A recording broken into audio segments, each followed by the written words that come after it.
لە کەرکووک سێ کوتلەی براوەی پێکهاتەی عەرەب کە بریتین لە تەقەدوم، ئەنجومەنی عەرەبی و عەزم کە لە ئەنجومەنی پارێزگای کەرکووک خاوەنی 6 کورسین.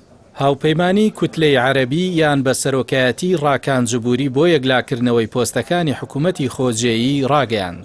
بە پێی ڕێکەوتنەکە کە دوای کۆبوونەوەیەک ڕاگەێنراوە، ڕاکانجبووری پارێزگاری پێشووی کەرکووک وەک سەرۆکی ئەم کوتلە نوێیە دیاری کراوە کە خاوەنی 6 کورسی ئەنجومەنەکەیە. چاودێرانی سیاسی ئاماژە بەوە دەکەن ئەم هاوپەیمانێتیە نوێیانە کاریگەری ڕاستەوخۆیان لەسەر پرۆسەی پێگێنانی حکوومەتی خۆجێیی کەرکووک دەبێت. ململانی یەکێتی و پارتی لە کەرکووک وای کرد کە کورد محافظ لە دەستبدا لە کاتێکا کە کورد زۆرینەی ئەم شارە کوردستانیەیە.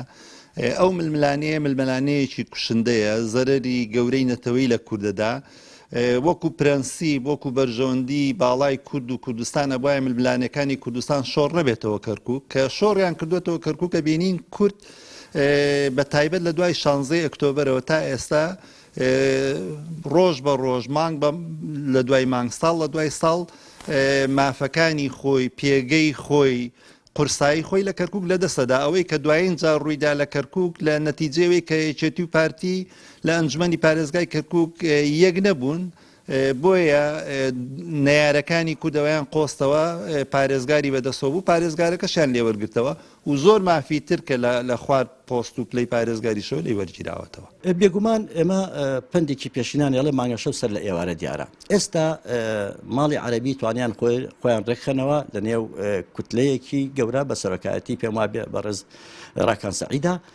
ئەتوانم بڵێم یەک ڕێکەوتنێکی سادا لەگەڵ بەرەی تورکمانیە پێشم وابێ ڕێکەکەون ئەوان ئەبنە زۆرینا لە ئەنجومەنی پارێزگای کەرکووک و پێم وابێ بۆ لە ئێستا بەدواوە وەرگرتنەوەی پارێزگاری کەرکووک یاخود ئەو دروشمانی کە ئانوتەوە کەرکووک وەرەگرنە پێم وابێ بۆ لە ئێستا بەدواوە 100% مەحاڵ بووە.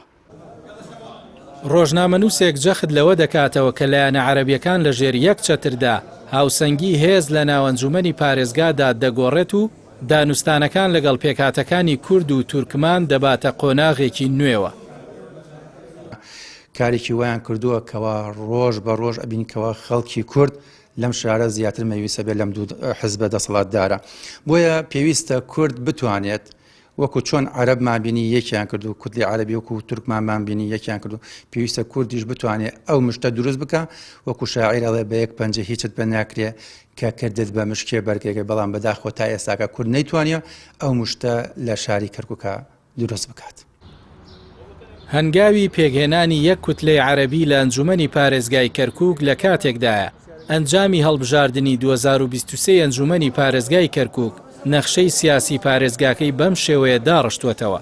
هاوپەیمانی کەرکووک هێز و ئیرادەمانە 5 کورسی، پارتی دیموکراتی کوردستان 2 کورسی، بەرەی تورکمانی 2 کورسی، کوتلە جیاوازەکانی عەرەبیش کۆی گشتی 6 کورسیان بەدەست هێناوە لەگەڵ 1 کورسی کۆتا بۆ مەسیحیەکان.